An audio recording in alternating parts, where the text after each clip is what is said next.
하나님이 행하시는 일들은 때로는 우리 생각과는 다르게 갑작스레 일어나는, 어찌 보면 단번에 끝내시는 일도 있지만 그렇지 않은 일들, 말 그대로 차근차근 단계를 밟아서 준비하시고 예비하시고 이루시는 일들이 있습니다. 그것을 다른 표현으로는 빌드업이라고도 이야기하는데요. 하나의 어떤 목적을 이루기 위해서 행하기 전에 그 준비를 하나씩 해가는 그런 행위들을 빌드업이라고 이야기합니다. 지금 여호수아를 읽으시면서 여러분 어떤 느낌이 드셨습니까? 저는 읽을 때 가나안 땅에 들어가 여리고를 정복하기까지 하나님께서 하나씩 그 단계를 밟아가는 그러한 모습을 읽게 됩니다. 물론 하나님께서는 단번에 모든 것을 한꺼번에 이루실 수 있는 분이지만 중요한 것은 뭐냐면 이스라엘 백성들이 이것들을 통해 준비되어야 된다는 것이죠. 하나님이 행하시는 것에는 이스라엘 백성들이 또한 하나님 앞에서 연단되어지고 준비되어지고 또한 그런 일들이 계속 그들의 삶에서 이어지는 훈련이 되어지기를 원하는 것이죠. 우리가 잘 알다시피 이 빌드업은 대단히 치밀하게 되어 있습니다. 먼저 여호수아에게 하나님께서는 나타나십니다. 그리고 그를 담대하게 만드시죠. 그러나 그 전부터 있었습니다. 그것은 모세를 통해서 이스라엘 백성들을 다시 한번 말씀으로 거듭나게 해주시고 그 말씀을 다시 한번 기억하게 해주시고 그 다음에 여호수아를 통해서 준비케 하시고 그 다음에 정탐꾼을 보내서 이스라엘 백성들을 또한 하나님이 어떤 분이신지 이방 백성들의 입으로 증거되게 하시고 그 심령이 준비된 다음에 어떻게 해요? 요단을 건너게 하십니다. 하나님의 기적적인 능력의 사건을 보여주시죠. 여기서 끝나지 않습니다. 그 다음에 바로 여리고로 쳐들어갔으면 좋겠는데 그것이 아니죠. 사람은 준비되어도 흔들리는 사람들입니다. 조금만 어려움이 닥쳐도 무너지는 사람들입니다. 그 누구도 예외가 없죠. 그런 가운데 하나님께서는 또한 요단을 건넌 것을 기억하라는 의미에서 돌단을 쌓게 하시죠. 그뿐만이 아닙니다. 요단을 건넌 것을 기억하게끔 하는 그러한 기념하는 돌단을 쌓게 한 것뿐만 아니라 이제 이스라엘 사람들로 하여금 각자가 하나님을 기억하며 하나님을 의지하며 하나님과 함께하는 백성이라는 그러한 단계를 밟게 하십니다. 이미 하나님의 말씀으로 함께 하셨습니다.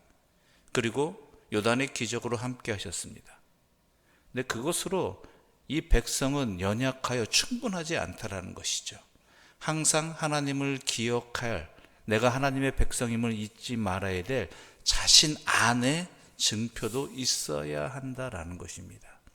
그게 오늘 본문의 내용입니다. 오늘 본문 1절 말씀 함께 읽겠습니다. 1절과 2절입니다. 1절과 2절입니다. 함께 읽겠습니다. 요단 서쪽의 아모리 사람의 모든 왕들과 해변의 가나안의 모든 왕들이 여호와께서 요단물을 이스라엘 자손들 앞에서 말리시고 우리를 건너게 하셨음을 듣고 마음이 녹았고 이스라엘 자손들 때문에 정신을 잃었더라. 그때 여호와께서 여호수아에게 이르시되 너는 부싯돌로 칼을 만들어 이스라엘 자손들에게 다시 할례를 행하라 하시매. 바로 이 부분입니다. 그때가 언제입니까? 2절 앞부분 그때 이스라엘 백성들이 이 할례를 행할 그때가 언제냐면은 가나안의 왕들이 이스라엘 자손들 때문에 정확히 말하자면 하나님께서 요단의 기적을 일으키신 그 사건 때문에 두려워했을 때 하나님을 두려워하고 그 하나님의 백성인 이스라엘 백성들 때문에 정신이 없을 때라는 것이죠. 그때면은 솔직히 작전상으로는 일반 상식적인 작전상으로는 이때 쳐들어가는 게 맞습니다. 공포에 사로잡혀 있고 어찌할 바를 몰랄 때 적들이 그럴 때 치는 것이 훨씬 수월하죠. 그런데 그때 하나님 어떻게 하셨습니까? 이스라엘 백성들에게 할례를 행하게 하셨다라는 거예요. 할례라는 건 여러분이 잘 아시다시피 지연이 생기기 마련입니다. 시간에. 왜냐하면 이것이 낫기까지 할례 행할 다음에 고통의 시간이 있잖아요. 고통의 시간이 낫기까지 최소한 3일 이상은 걸린다는 것이죠. 지금 상대방이 정신없을 때, 어찌할 바를 모를 때, 두려움에 사로잡혀 있을 때, 이때 쳐야 되는데 하나님께서는 도리어 이스라엘 백성들을 멈추게 하신다는 것이죠. 왜 그러셨을까요? 더 중요한 것이 있기 때문이겠죠. 더 중요한 것이. 여러분, 이게 중요합니다. 무엇이 중요한지를 제대로 아는 것, 이것이 중요합니다. 그런데 무엇이 중요한지를 아는 것은요, 우리의 생각이 아니에요. 주의 뜻을 여쭙는 것이 먼저이고 주의 뜻을 깨닫고 행하는 것이 먼저입니다. 이를 이루시는 분은 하나님이시기 때문입니다. 하나님은 부싯돌로 칼을 만들어서 할례를 행하게 하십니다. 왜 행하게 하셨는가가 중요하겠지요. 첫 번째로 4절과 5절의 말씀 함께 읽겠습니다. 4절과 5절입니다. 여호수아가 할례를 시행한 까닭은 이것이니 애굽에서 나온 모든 백성 중 남자 곧 모든 군사는 애굽에서 나온 후 광야길에서 죽었는데 그 나온 백성은 다 할례를 받았으나 다만 애굽에서 나온 후 광야길에서 난 자는 할례를 받지 못하였습니다. 바로 첫 번째 이거 바로 이 부분이죠. 하나님께서는 할례를 행하라고 명하셨는데 이스라엘 백성들이 광야길에서 그 자녀들에게 할례를 행하지 않았다라는 것입니다. 그러니까 이게 단순히 할례를 행하지 않았다가 아니라 이스라엘 백성들의 상태가 어떠했는지 하나님 앞에서 이것이 너무나 잘 드러나 있는 것이죠. 자녀들에게 할례를 행하지 않았습니다. 자신들은 할례를 받아놓고. 이게 이스라엘 상태이고 어찌 보면 우리들의 상태일 수도 있겠습니다. 많은 이들이 한국교회 위기를 얘기하고 또한 현재 코로나19 상황 속에서 많이 침체된 한국교회가 회복되기를 원하지요. 그런데요, 먼저 회복되어야 될 곳이 어디냐라는 것이죠. 내 자신과 내 자녀들의 심령이 먼저 회복되어야 된다는 것이고 하나님께 영적인 할례를 먼저 행해야 된다는 것, 바로 이 부분입니다. 이것은 놓쳐버리고 있다면 나는 제대로 하나님 앞에 서지 못하면서 남들 보고 하나님 앞으로 나아라고 하는, 그런데 우리 자신이 보이는 하나님의 성경 말씀인데 그렇다면 우리의 역할이 제대로 감당하지 못한다면, 하나님 앞에 서지 못한다면 우리는 도대체 무엇을 사람들에게 보여줄 수 있겠느냐라는 것이죠. 하나님께서는 우리 자녀들 먼저 할례를 받으라고 이야기하십니다. 여리고를 치기 전에. 그것이 아무리 급한 상황이라 할지라도, 절호의 기회라 할지라도 먼저 이것부터 행하라고 하시는 게 하나님의 뜻이라는 이야기입니다.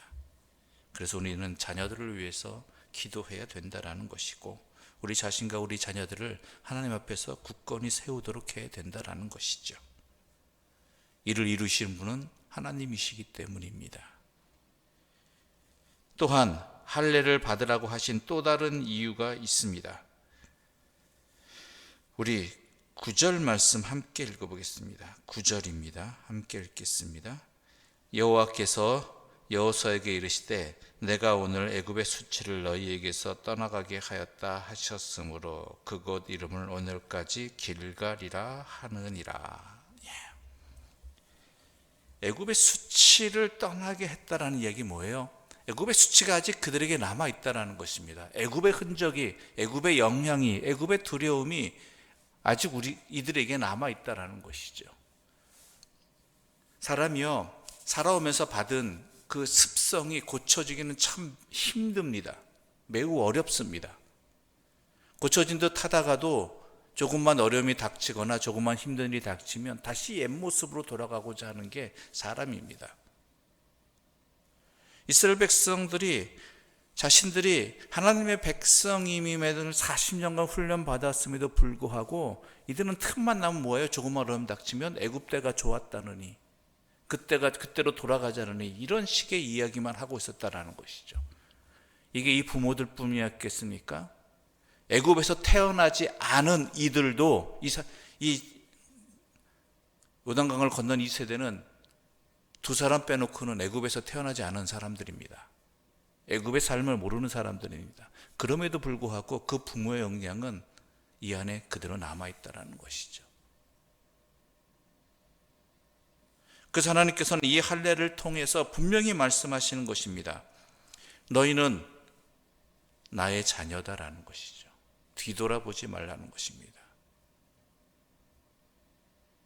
하나님의 백성으로 결단하고 나아가야 된다는 것이죠. 하나님의 말씀으로 살아야 되고, 하나님의 백성으로 살아야 되고, 또한 하나님과 함께하는 삶이 전부가 되어야 한다는 것입니다. 애굽의 수치라는 것은 애굽의 종되었던 삶의 습성을 버리지 못하는 그 수치스러운 상태를 말하는 것입니다. 하나님의 백성이 되놓고도, 하나님으로부터 자유를 얻어놓고도 옛사람의 습관을 버리지 못하는 우리에게도 하시는 말씀이고, 내가 누구의 백성인지, 또한 내가 누구와 함께 살아가는지를 분명히 알라라는 의미에서 할례를 행하게 하신 것이죠. 그렇지 않습니까? 증표가 내 앞에 보이고 있습니다. 항상 나와 함께 있습니다.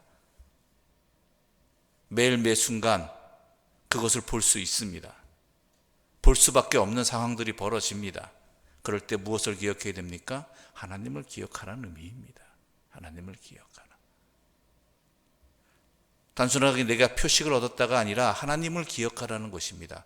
하나님을 잊지 말라는 것입니다. 에덴 동산에 선악과가 왜 하나님께서 동산 가운데 놓으셨을까요? 그 어디나 가서 그것을 볼 때마다 하나님의 말씀을 기억하라는 것입니다. 탐내란 이야기가 아닙니다. 사탄은 이것을 탐심으로 바꿔버렸습니다. 욕심으로 바꿔버렸습니다. 하나님의 불순종으로 바꿔버렸습니다.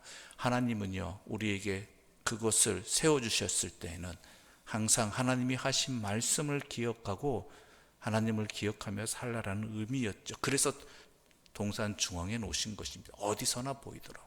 할례도 마찬가지입니다. 내가 하나님의 백성임을 항상 잊지 말라는 것입니다.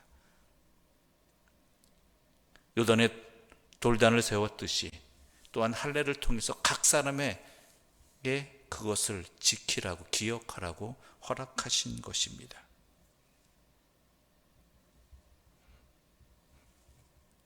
이것을 잊지 마시기 바랍니다. 하나님께서는 우리에게 우리 자신이 누구인지를 항상 잊지 말라고 하십니다. 세상을 살아가고 있지만 우리는 하나님의 자녀입니다. 또한 세상은 잠깐이지만 하나님과 함께하는 시간은 영원합니다. 자격 없는 우리들을 하나님과 영원히 함께할 수 있는 은혜를 베풀어 주셨고, 오늘도 그 발걸음을 걷게 하십니다. 언제나 어디서나 이것을 잊지 마시기 바랍니다. 하나님의 말씀은 나와 항상 함께 하십니다. 하나님은 나와 함께 하십니다. 또한 나는 하나님으로부터 영적인 할례를 받은 사람들입니다. 그렇다면 하나님의 백성답게 살아야 되고, 하나님을 주인으로 모시고 살아야 되고, 하나님의 뜻을 구하며 따르며 살아야 되는 것, 이것이 당연한 결과물이 되어야 한다라는 것이지요. 이것은 또한 나뿐만 아니라 내 자녀들에게도 영향을 미치고 가르쳐야 할 일들입니다. 그러한 사명감을 가지시고, 또한 그러한 정체성을 가지시고, 한 해를 잘 마무리하시고, 또한 새로운 새해를 새롭게 시작하실 수 있는 하나님의 사람들 되시기를 간절히 소망합니다. 기도드리겠습니다. 하나님 아버지, 감사합니다. 이스라엘 백성들의 모습을 통해서 우리들을 다시 한번 돌아볼 수 있게 해주시니 감사합니다. 여리고로 들어갈 가장 절호의 때에 하나님께서는 이스라엘 백성들을 멈추게 하시고 할례를 받게 하셨습니다. 그리고 그 할례를 받게 하신 이유를 그들이 멈춰있는 그 시간 동안 알려주시고 깨닫게 해주시고, 분명히 해주셨습니다. 우리 또한 이 시간 우리 자신이 어떠한 존재인지, 우리의 정체성이 무엇이고 우리의 사명이 무엇인지 다시 한번 굳건히 세우게 하여 주시고, 내 자녀들에게도 분명히 가르치고 전하고 함께 할 수 있는 주의 백성으로서의 역할을 감당하게 하여 주시옵소서. 예수님의 이름으로 기도드립니다. 아멘.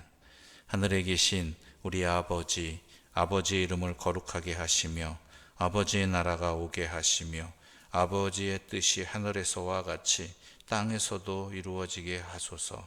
오늘 우리에게 일용할 양식을 주시고 우리가 우리에게 잘못한 사람을 용서하여 준 것 같이 우리 죄를 용서하여 주시고 우리를 시험에 빠지지 않게 하시고 악에서 구하소서. 나라와 권능과 영광이 영원히 아버지의 것입니다. 아멘.